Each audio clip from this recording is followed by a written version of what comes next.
What's up, everybody? It's Killer B, doggone Witch Run. General, you got which I burn them up. Yo, what up, y'all? Y'all hear me all right now? I hope so. Yeah, technical difficulties before been resolved, I think. All right.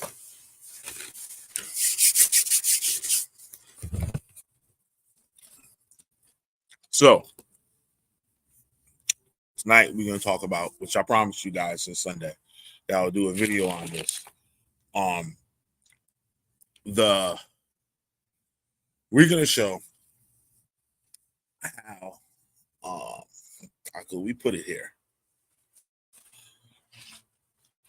The mythology from other regions and other nations, if you put it like that, have been part of the Christian and Jewish faith or Israelite faith, dealing with the people over here that watch this show. A lot of them, right? So, I'm going to show you guys some very strange things. I've done the show on this subject before, but I'm going to go a little bit deeper into it today, right? I'm going to show a lot of pagan symbolism, and there's straight up art that are supposedly in these holy places and stuff, and it was normal everyday thing for the people, right? I'm also going to show the proof to the Israelites that Todd Bridges wasn't running Europe. Todd Bridges and Gary Coleman wasn't running Jerusalem. That's what I'm going to prove to you Israelites out there. It wasn't Todd Bridges and Gary Coleman. It was Burt Reynolds and Don Knotts.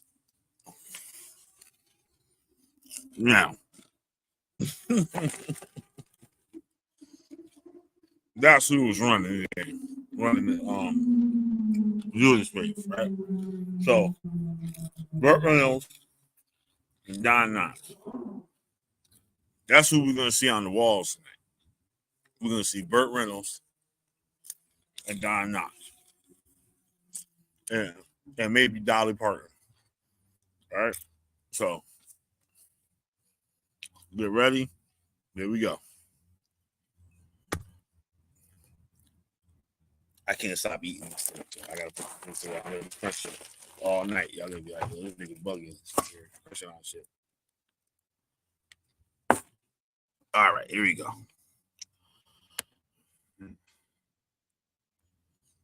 Now, I want you Israelites and your Christians to explain this stuff. Explain it.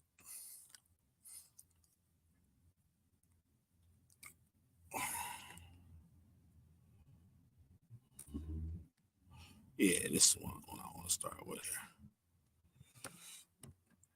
here. Share this. Okay, whatever.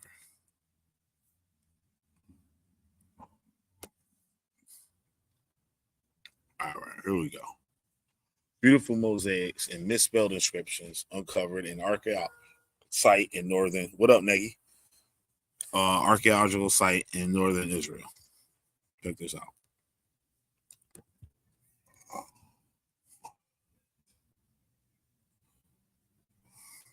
Said findings in a burnt church, which was built in the late 5th century. Ironically, the ash from the church destruction preserved its artifacts.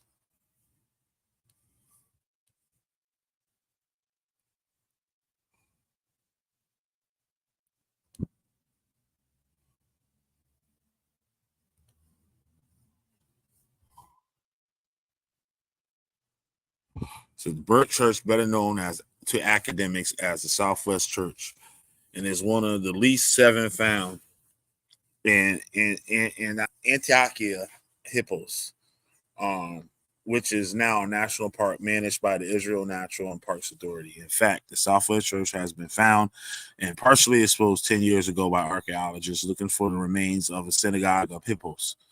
At the time, only the eastern side of the edifice was explored, and a synagogue it wasn't. In any case, one reason to further excavate the church was to try to date it, he says. All along, they had suspected, I don't do much, suspected that this particular house of worship didn't collapse. I'm trying to be quiet with it. I'm sorry, y'all. I can't help it. Didn't collapse when Hippos was destroyed by earthquake in the year 749. It was long gone by the time, having burned to the ground, apparently during this Persian Sassanian conquest of the land in the early 7th century. Eisenberg says the Christian monastery in nearby Kursi, which was within Hippo's sphere of influence, was burned down during the Sasanian invasion, which predated the Islamic Caliph conquest later in the 7th century, he points out. In Hippo's burnt church, under the supervision of Jessica Rentz, her team found ceramics from the same period. Eisenberg tells Hertz the typology of which supports the dating of the church in that time. At this point, the evidence supports the theory that the burnt church was built in the second half of the 5th century, underwent two major changes. One in the first half of the 6th century and one in the second half, and then burned down, possibly by invading Persians. Other churches in Hippos did not burn down, however, right?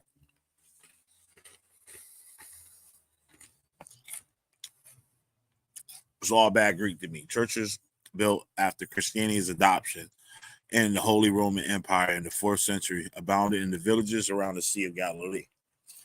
Actually, a freshwater lake known as Kinneret in Hebrew. Just last week, Harris reported on a possible discovery of the Church of the Apostles on the other side of the lake.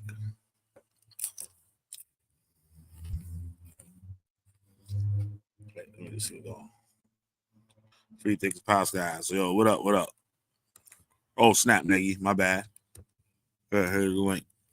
Anybody come on to?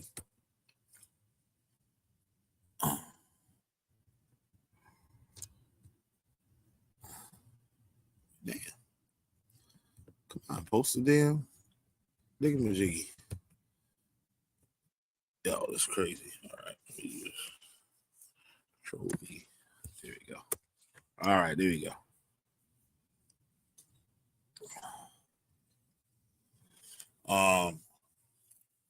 No other city like it in the area. All the other sites around Kinneret with small villages, Capernaum, Tabga, they all looked at the mountain on the other side of the lake in the city and the bishop.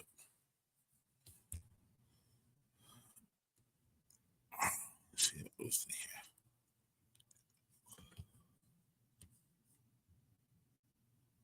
Find beans. Okay, we'll get the part that I'm looking for here. There you go. What up, Naggy? Hold on, let me hit the thing here. Hey, what's up? How you doing? Doing right. good. Right on. Yeah, so I'm doing this video on stuff to show a lot of crazy stuff that they didn't think was going on. Also proving and stuff that the Israelites didn't look like Todd Bridges and Gary Coleman. I don't even know who those people are, but yeah, it's. You don't know? Oh yeah, you're not black. I forgot. you forgot. You don't know who Gary Coleman is? No, that name doesn't ring any bells. The midget, the little dude and stuff that used to be on Different Strokes, the old TV show. I never Gary watched Coleman. that, so yeah, I the guess little short black dude. Cool. It was like a midget. Well, actually, I think Gary Coleman Gary Coleman was a midget. I think he classified as a midget. Yeah, Because Gary that Coleman. sounds like an L right there. Yep. Gary Coleman, little black midget and stuff, and he played on this TV show where a white man adopted his he had a housewife and they were like mad cool and stuff. Not a housewife, what I'm talking about. A maid, like basically, like, Oh, and okay. those were the maid's like two sons. So she was like really part of the family and shit. And she died. And the man who she worked for adopted her kids and took and raised her kids. So and he had a daughter. So it was Todd Bridges, that was the older brother, and Gary Coleman played the little brother. And then the guy's real daughter, because he was divorced or his wife died or something like that. And then they had another housekeeper. So it was a good show. It was a good show in the 80s, really good show. But Todd Bridges became like a serious drug addict and was always into some shit.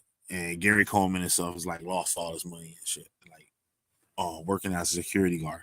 So that didn't end up too well. But hopefully it gets better for them both. But anyway, back to the show. School you didn't get the joke. Everybody else got the joke except you. But anyway, let's go. Yeah, you're just saying they're not black. That's all. That's cool. I Yep. understand. Mhm. You're a little young for that though. You probably wouldn't know what it was and stuff. That was maybe a little before your time. It was a really big TV show. That's Very popular. awesome. It would have just been easier to say, yeah, the Israelites weren't black. Yep.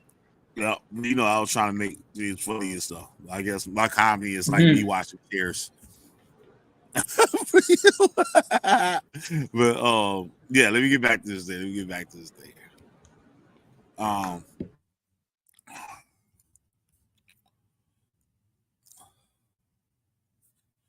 let's skip over it.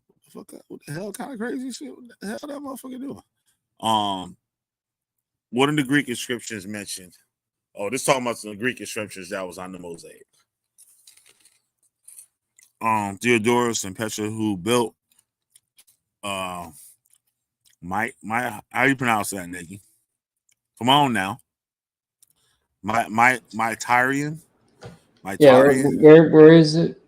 I'm looking, Martarian. but oh, Yeah. Martyrian. Yeah, that's it. Martarian. The second exposed my tongue don't work that way and shit. The second exposed inscription the second exposed inscription in the main medallion gave the answer who was the martyr. Theodoros. Now it seemed that the entire church was built as a martyr or whatever, however you say that, based on the initial impression of the inscription saying, "In the days of Bishop, name is broken. The entire mosaic in the sanctuary of the martyr was finished." Um, Demons in the body. So what started as the search for a synagogue a decade ago has accumulated and more evidence to how important the city was to early Christians.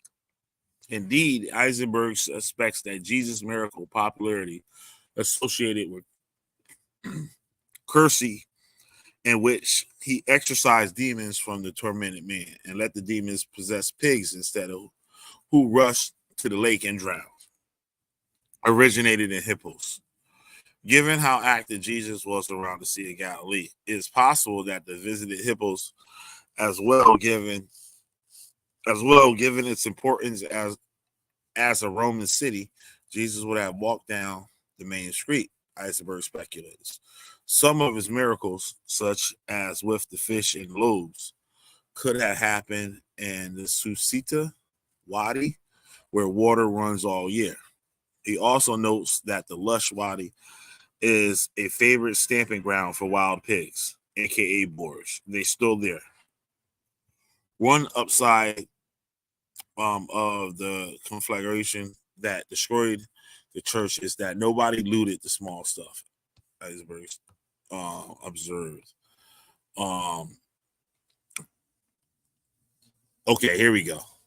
Other discoveries in the latest hippos Susita church excavations include 2 bronze door knockers shaped like roaring lion heads. They were made so well that they could be still used, he says. Lion-shaped door knockers were popular Roman and Byzantine motifs, but were also popular before Christianity arrived. The knockers could have been made in the Roman times and were used in the church. The knockers had been on the main floor, was burned, but the excavators exposed their charred remains, leading to the nave, where they found dozens more nails and metal tracks for the doors, which, however, didn't survive. They also found a chain made out of iron that may have stretched over the side entrance, keeping the HOI, keeping the HOI out. Polite, the Hoy, Poloi, or whatever. The HOI. Who Yeah, are they? HOI. the House of Israel. Oh yeah, right. HOI. That was Daniela. Daniela. Uh, um, Hashar with an HOI. Is that Yep. before they became Great Millstone? No. Hashar. Oh Remember, yeah, dude? I Like was these thinking. I dudes was that used to thinking. be like What Hashar. was the name of GMS before they became GMS? Oh, the House of David. Okay, House of David. I was thinking. I got that confused with. Yeah. Yep. The House of David. They also found a chain made from iron that may have stretched over the entrance, keeping the HOI out. Whatever that is outside the church. They could watch the ceremony but not enter.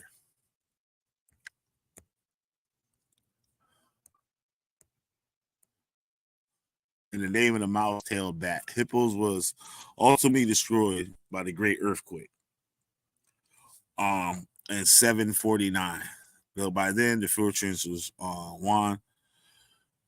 From early Islamic periods in the 8th century, it was no longer a thriving regional capital, but an industrial town in decline. Simple for some of this. Oh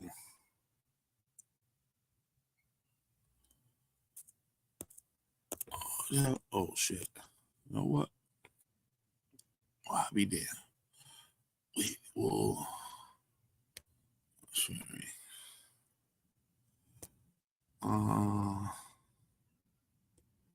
Share. I need this one.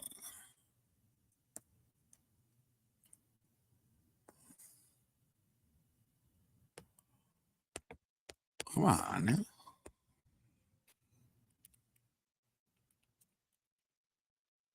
Oh, this is crazy. All right.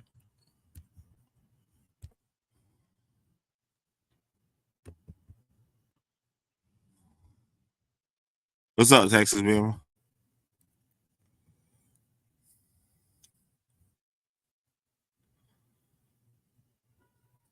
Okay, here we go. The metamorphosis of the sun god in ancient synagogues in Israel. Once again, oh yeah, I didn't have the audio. This was on the last one. I did. As you see here, this was in the Beth. What do you call it? The Beth Alpha, the Beth Alpha synagogue. Yeah, Beth Alpha, Biet Alpha, right? Synagogue, and this is the Zodiac. That's a oh shit. That's the 2nd century synagogue. That's the oldest synagogue that's still standing, as far as I know, from the 2nd century. So, and I got another question too for you Israelites out there. What do people look like? Know some niggas? Know some niggas? Hmm? Hmm? What's that painting right there? See, it's Yeah, dark on the outside of it yeah. all. Look at that curly hair, though. But the people there had curly hair, just like today, and it looks like theirs. See, they could say, "Oh, look at the dark border around the arms, huh?" But why the inside look like that? That's the iconoclasm. That's when they try to repaint the faces, huh?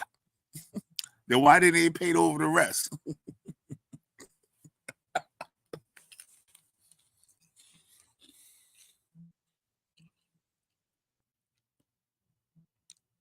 You see this? Look. Yeah, Look at the zodiac in I the see Hebrew it. writing with look at Scorpio with the Hebrew writing with it. With white man sitting right there.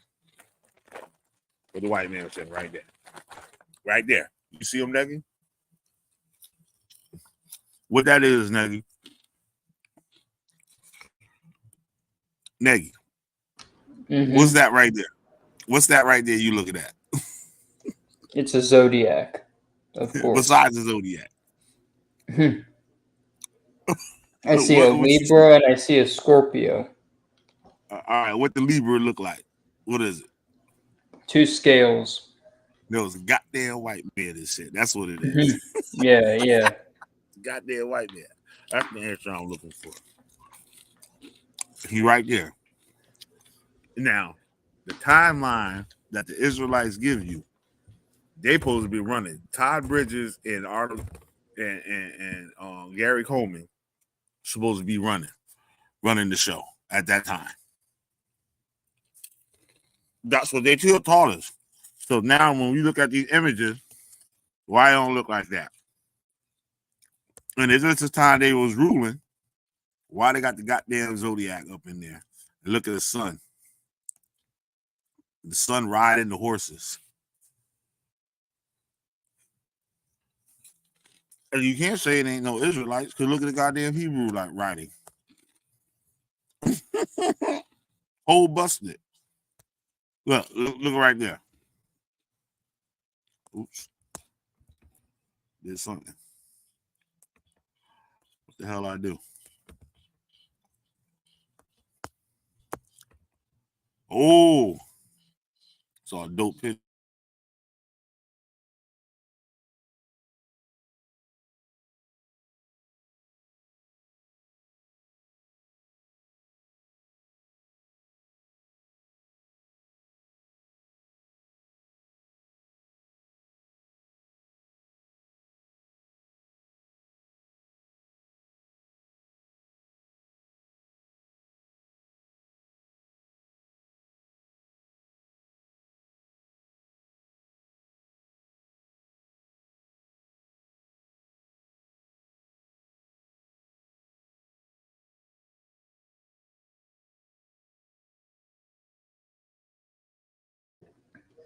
Oh shit, it's just me up here.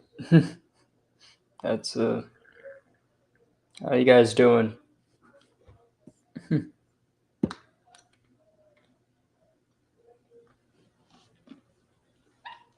Not a whole lot of people watching, but I'm gonna hold it down for a little bit.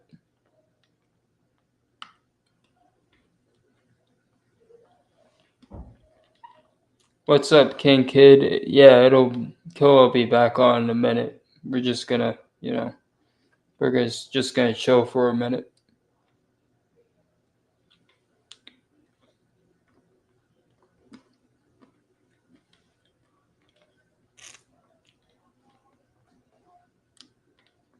So yeah, it's pretty crazy, isn't it? A zodiac in a synagogue. I'd kind of like to know what's going on there too, because I'm as confused on that as anyone else.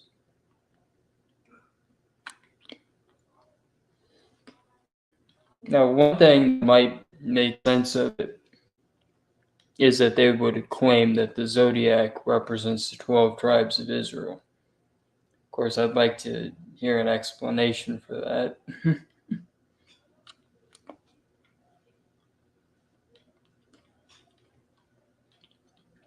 in that hypothetical scenario, someone's saying that each one of those zodiac signs represents one of the 12 tribes.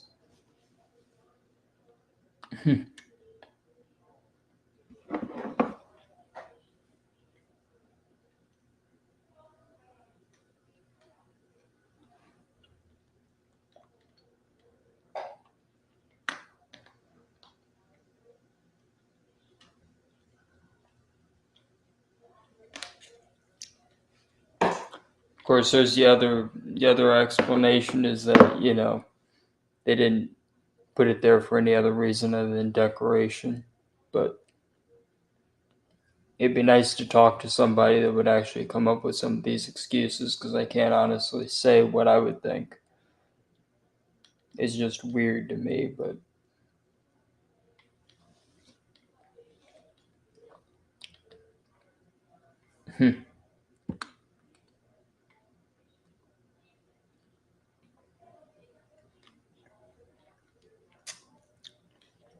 however, that being said, there's been a bunch of cultures that just basically, freely borrow from everybody. So it's like, you know.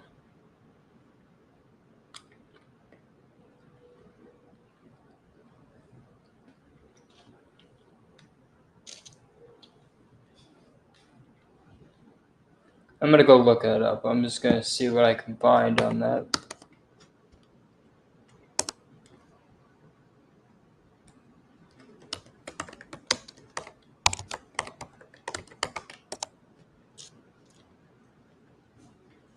Okay, so this is interesting.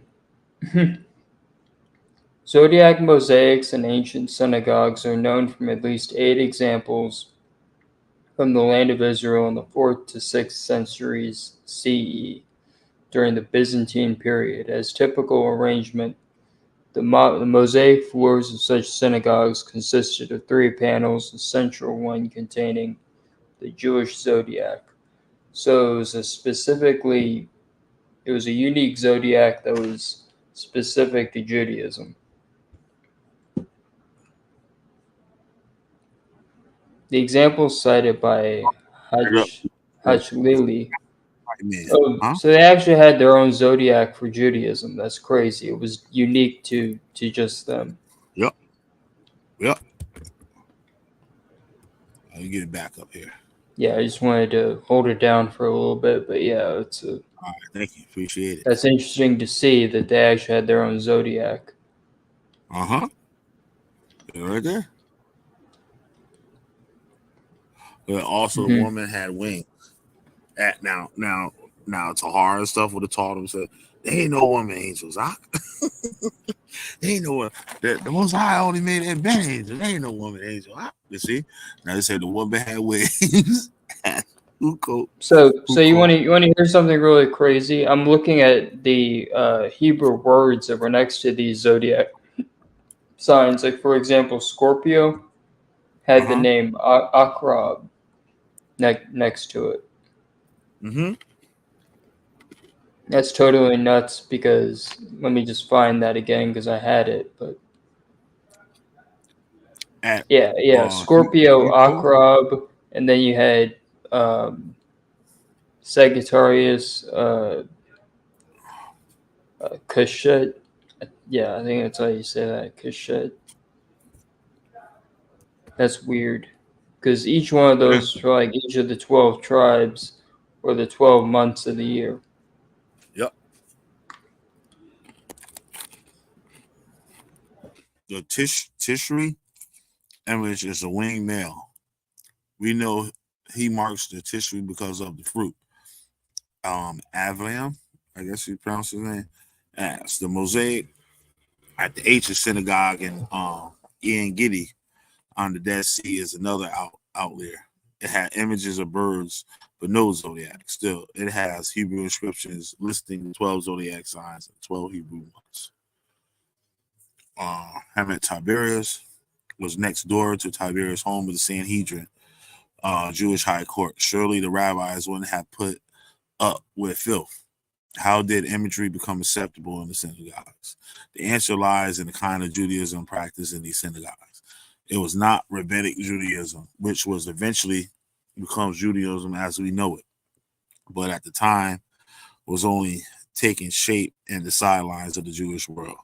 The Jews who prayed in these and other synagogues belonged to what was then the mainstream of Judaism, but is now long forgotten. Hellenistic Judaism. That's so hard. Thinking about the Hellen era, right? Um, the Mithriac mysteries in the Jews, the Hellenistic Judaism began to take shape in the Potomac. Um,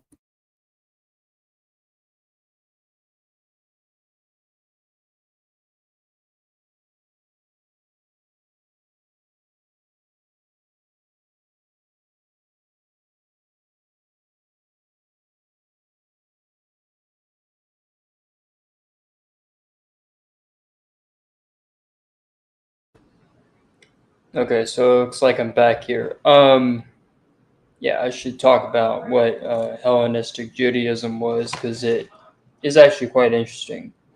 They were Jews who embraced the Greek language and culture. Some of the things they did are kind of strange, even to us. For example, they used gymnasiums, which, if you know anything about a gymnasium, that was where you exercised naked. To a Jewish culture, that probably would have been quite shocking. It's pretty shocking to us. But yeah, they embrace those customs, but they also embrace the Greek language, and they had a little bit of a more looseness when it came to imagery and statues and whatnot.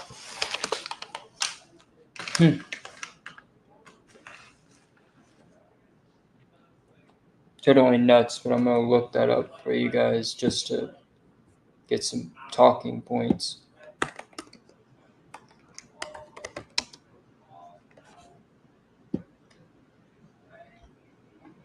Okay, so this is it.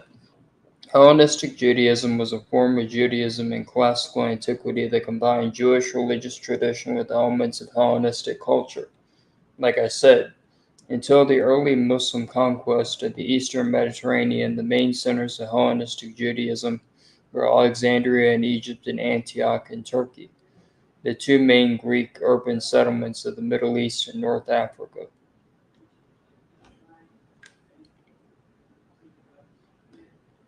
Both founded in the end of the 4th century BCE in the wake of the conquest of Alexander the Great.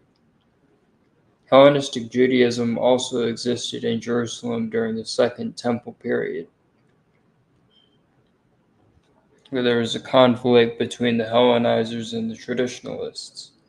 The major literary product of the contact between Second Temple Judaism and Hellenistic culture is the Septuagint translation of the Hebrew Bible from Hebrew and Biblical Aramaic to Koine Greek, specifically Jewish Koine Greek.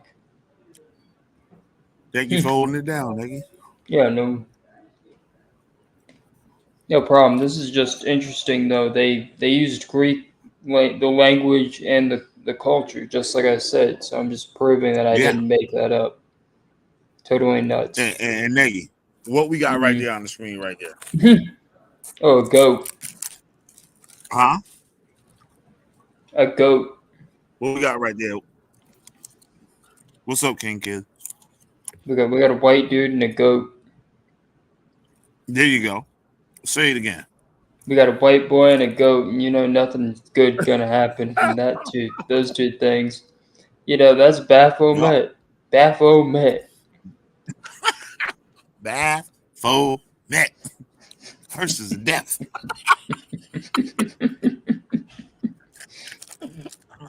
I gotta make a sound clip of that shit when that nigga said that shit. That shit was crazy.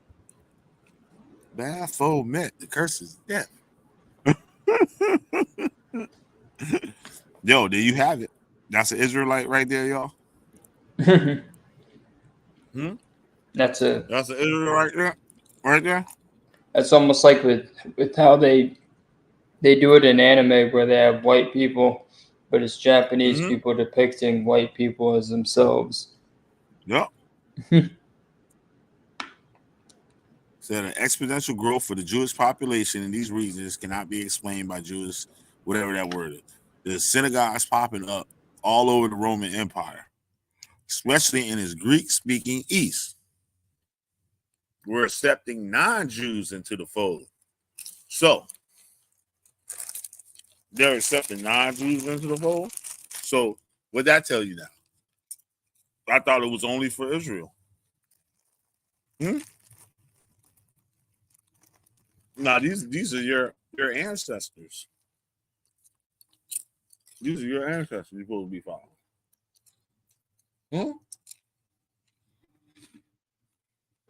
Of course, the ultimate irony is they were allowing non-Hebrews into, the Israelite, nation back in the day. Yep. Or what they would call the Israelite nation. They made it a loose thing where it was like a federation of like people. Oh, we got some niggas right there. Look, we got some niggas right there.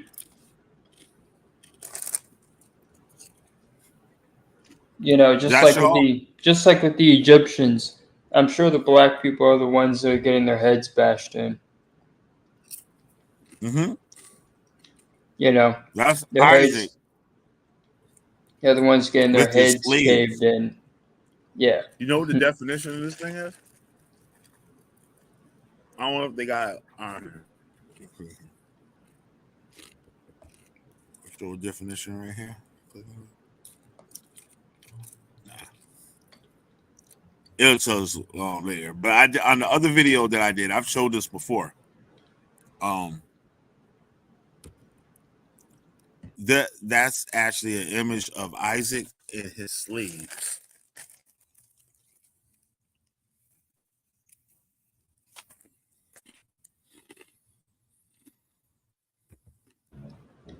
That's totally nuts. Now, who do you think the slaves are? What the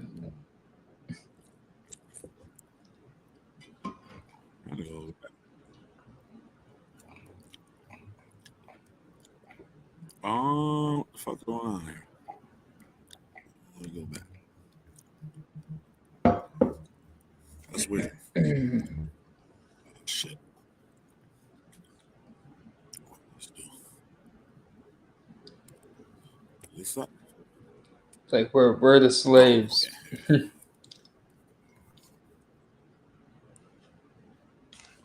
Oh. Here we go.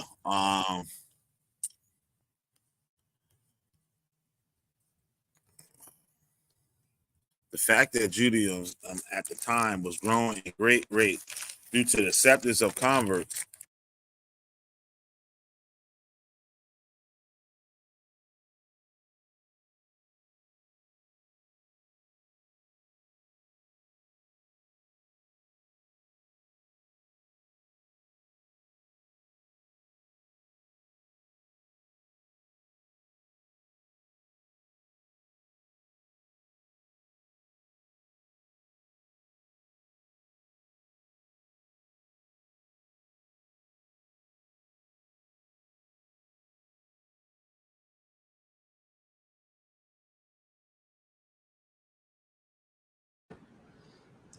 All right, I'll just keep going because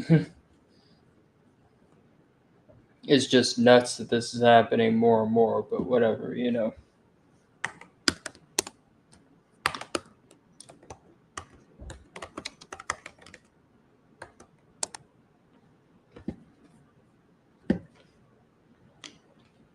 So yeah, this is where I left off with the Hellenistic Judaism stuff because this is quite interesting.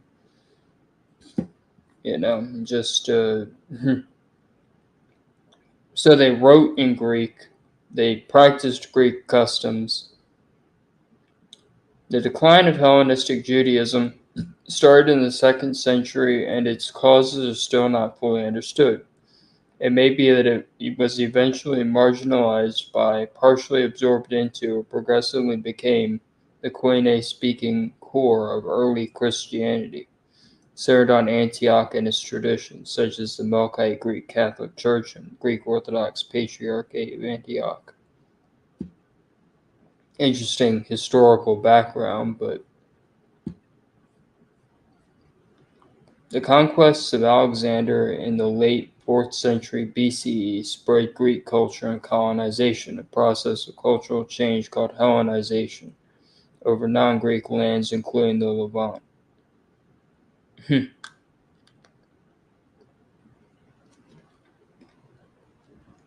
This gave rise to the Hellenistic period, which sought to create a common or universal culture in the Alexandrian Empire based on the 5th century Athens, along with the fusion of Near Eastern cultures.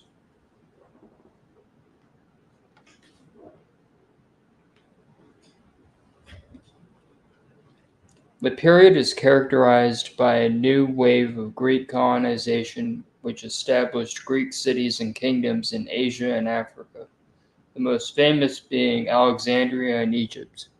New cities established composed of colonists from different parts of the Greek world and not from a specific metropolis, as before. These Jews living in countries west of the Levant formed the Hellenistic diaspora. The Egyptian diaspora is the most well-known of these. It witnessed close ties. Indeed, there were firm economic integration of Judea with the Ptolemaic kingdom that ruled from Alexandria, while there were friendly relations between the royal court and the leaders of the Jewish community. This was a diaspora of choice, not of imposition.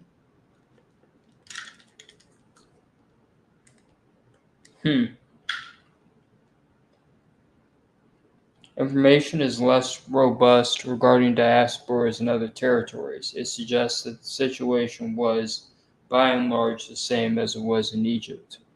Jewish life in both Judea and the diaspora was influenced by the culture and language of Hellenism. The Greeks viewed Jewish culture favorably,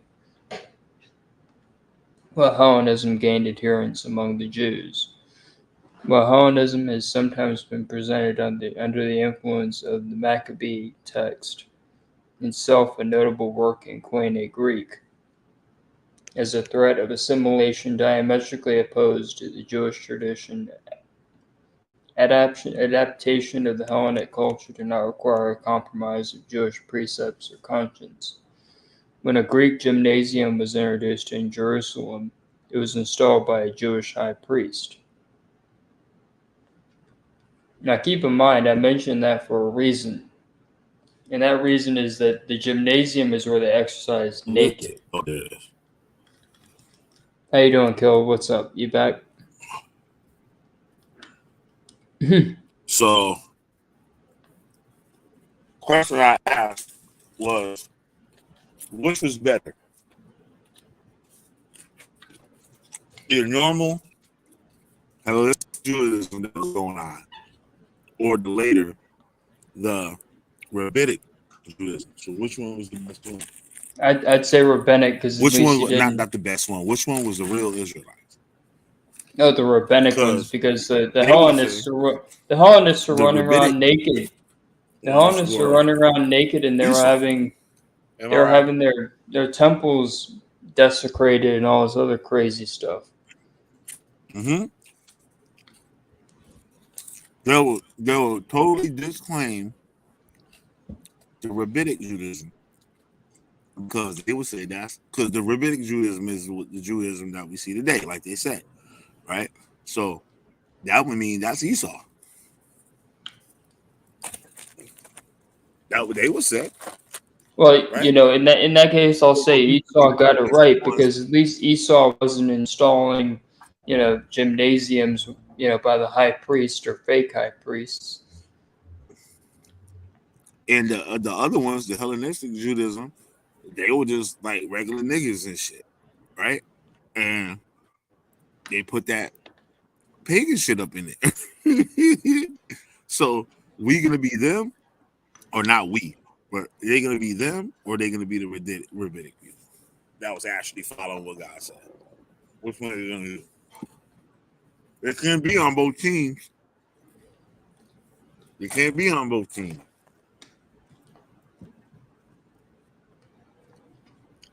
They can't say that it was all black. So one got to be the black one got to be the white one. Which one's going to be the black? Which one's going to be the white? This is how they thinking. And they're going to lose either way they go.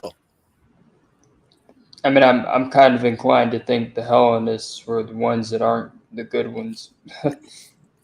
I mean, like, according to their doctrine. I'm saying this stuff according to what they believe. You know what I'm saying? How could they wiggle up out of this? They can't. Without destroying their whole belief system. They can't. Either way they go, they destroy their belief system. Because if they go with the rabbinic ones, that means they're like the Ashkenazis or whatever they call it, right? If they go with the old ones, those niggas had the goddamn paintings on the wall. You know what I'm saying? And they both fuck with the white man. So where do they fall in on this? You know what I mean? Where do they fall in? What side they taking? Either one is gonna lose. You know that's why they probably ignore this stuff. You damn right. That's why they ignore this shit. You bring it up and they'll act like you bugging out. You going off. Them niggas ain't gonna come out here and try to explain this shit. Of course not. I put my bottom dollar on that. They're gonna have to explain it. You'd win that bet for sure. Yep. So as Roman religion was changing, so too was the religion of Judea. Following the destruction of the Second Temple, the disastrous anti-Roman revolts in the 60s and 130s. The dominant form of Judaism practiced in Judea at this time. Judaism centered around the temple disappeared. Hellenistic Judaism became the dominant form of Judaism in the Holy Land in the following centuries, as the Mosaic adorned synagogues attest. Wait, I read that already. These shoes and all that stuff. I read that already. Okay. These shoes and the mosaics only seem strange when compared to the later synagogues of rabbinic Judaism, but they are perfectly in line with the Roman cults of the period. Indeed, Hellenistic Judaism is best understood as a Roman cult. The comparison of Hellenistic Judaism and the Roman Mithraism is especially intriguing. Hundreds of Mithra caves or rooms designed to look like caves in which Roman adherents of the cult practice Mithraism mysteries have been discovered. These bear some resemblance to the Hellenistic synagogues. Among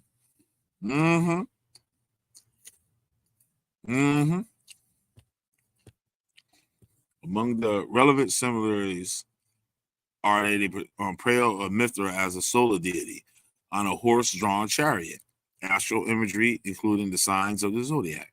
So, in this respect, the existence of the zodiac in the portrayal of the Jewish God as a solar deity in synagogues was in line with the general trust of Roman religion during the period. A different kind of Judaism. Hellenistic Judaism was very different from Rabbinic Judaism that were later supplanted. Prayer and reading scriptures was in Greek, not Hebrew. The practices and beliefs were also very different. If we take the writings of the first century philosopher Philo as representative, Those lacking any central leadership, the rituals probably varied quite a bit from the community to community. Also, a synagogue was headed not by a rabbi, but by a archis synagogos, head of the synagogue, and a council of elders.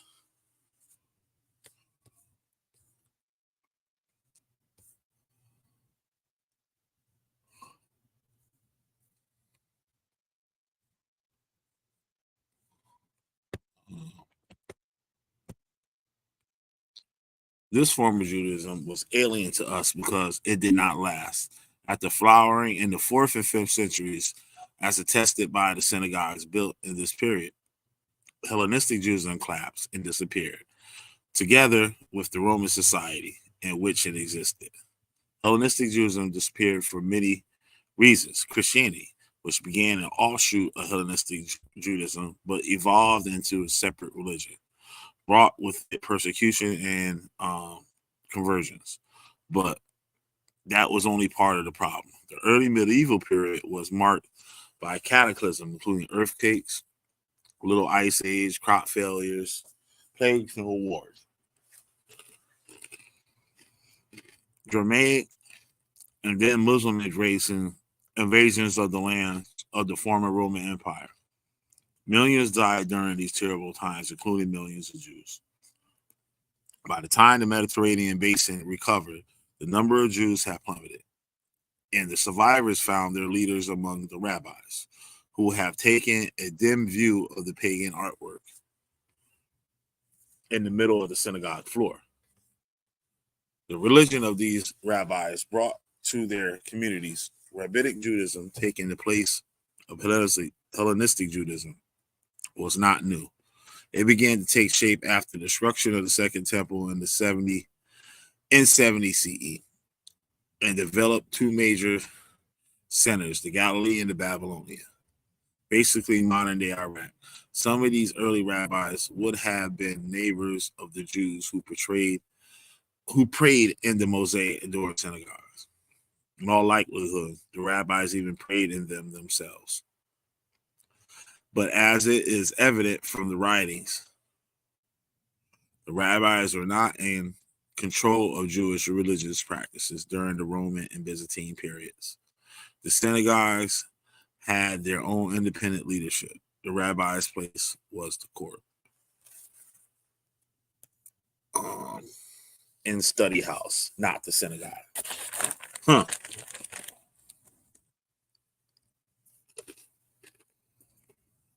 Thus, the Jewish population decorated their synagogue floors with Capricorn and all others in Helios Yahweh. But what about the prohibition of graven images? Making graven images were categorically forbidden in the Ten Commandments. Thou shalt not make any graven image, even like manner or likeness, or anything in the heaven above, or that in the earth beneath, or that is in the waters under the earth. Like all the sections of the Torah, the date of this text is disputed, but whether dating the First Temple period or earlier, or written later in the Exilic age,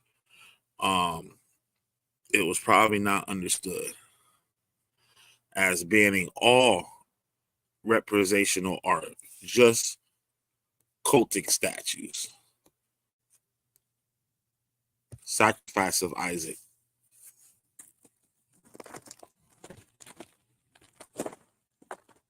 Those Israelites hear you? Oh no, they're not. So you telling me the second one from the left don't look like Tina Turner? And the first one's Janet Jackson? Yeah, well, the second one from the left looks like I'm trying to think. Who's that crazy chick that has like clown hair? Oh, Ice Spice. That's it. Looks like Ice Oh Spice. shit. Oh shit, you stupid. Oh shit. God damn. I know clown hair, but yeah, that's the first thing that comes to mind. Clown here. Yeah, Ice Spice. Yeah, that's her. Mhm. That's it. Ice Spice. Oh shit! Clearly, by the time of these synagogues, the 4th and 6th century, the local Jews were comfortable with representational art. They would have presumably objected to the representation of pagan gods. However, hence the solar deity in the synagogue was meant to represent the God of Israel. Most scholars agree. Other scholars have suggested that the sun image represents the deity external promises to the people of Israel, as brought in the story of Abraham's aborted sacrifice of Isaac, which is also depicted in some of these synagogue mosaics, and or his promise to David via the prophet Nathan, that throne shall be established forever.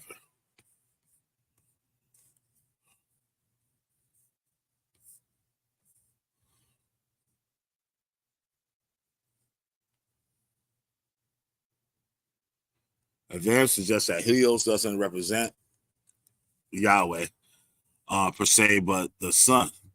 Together with the moon and stars, the 12 months and seasons, the image is represented to the power of God and the universe he created.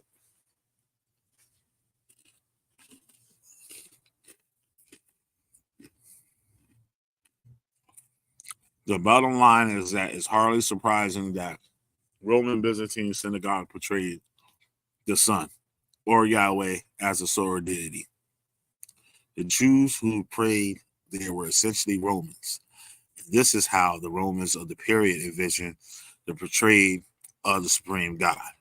Now, we got another problem here. We got another one. So now we see here that other nations were part of it. They were included. So what Nick Satan tell you? Nick Satan say it was only Israelites. That was going to the synagogue and all that. You see? Y'all gotta explain this. Or explain what's on the wall. Either way you go, you busted. Either way you go.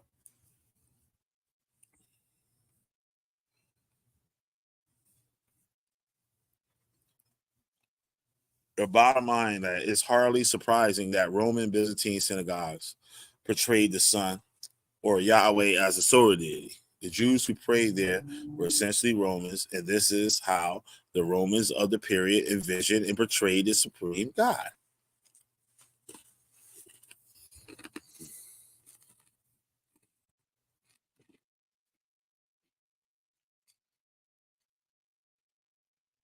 Very simple.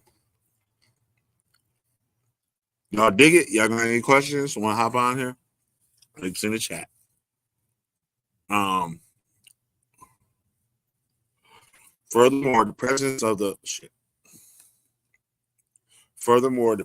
the zodiac is in line with the trends of the time. In fact, Jewish expertise in astrology and astronomy may have been one of the major draws of Judaism in the first place. Today, we could think astrology as anathema to Judaism, but that wasn't the case then. For example, the anonymous 2nd century BCE author known as Pseudo-Epolemus believed that Abraham invented astronomy.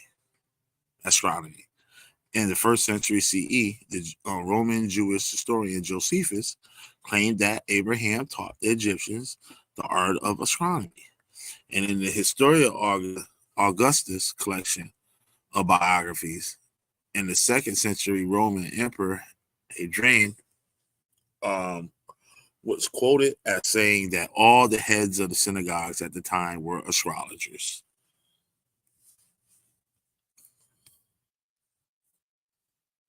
The rabbis of the Talmudic age also believed in the efficacy of astrology. For example, the very important 3rd century Rabbi Samuel, is said to have been an astrologer.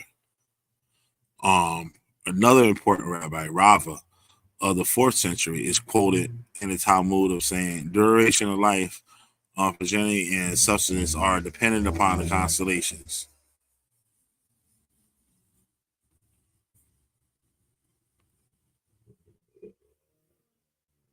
When the Talmud doesn't criticize astrology, it's not out of the belief that the celestial realm doesn't determine the coming and goings of the earth. It's because the shortcomings of the astrologers who fall to correctly read the signs. So here.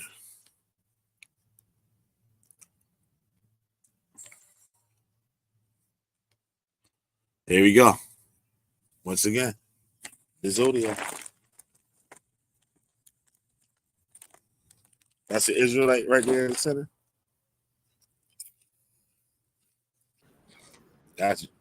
Oh, of course not. Of course not. No question That's about just crazy. that. Look at all the people going around the board. You look at all these people. They could have made them brown if they wanted to.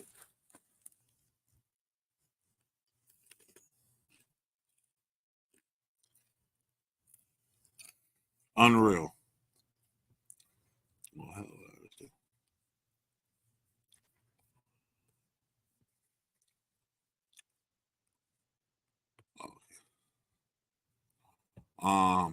The modern Hebrew word for season is ona, but the Talmud refers to the first phrase of the year as tefuka,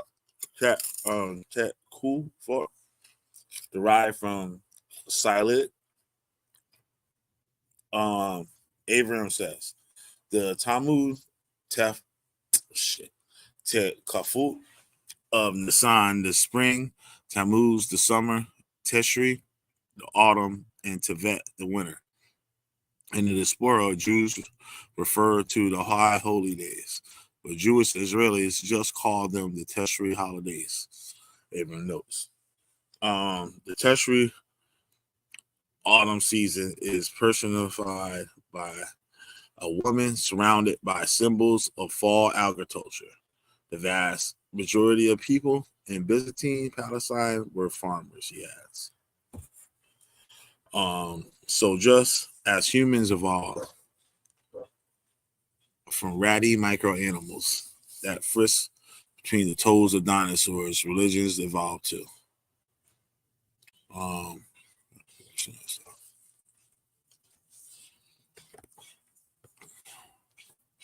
I might have to do a part 2 of this. I'm getting tired.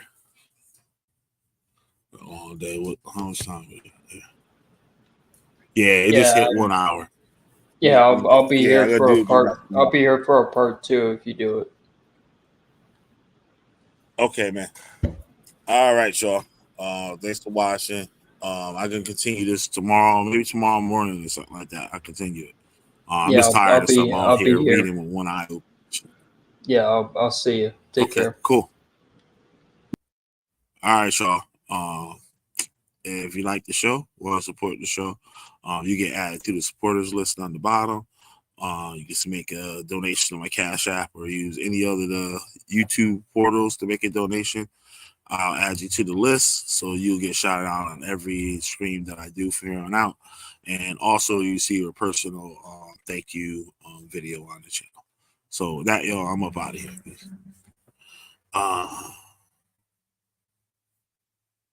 Sure.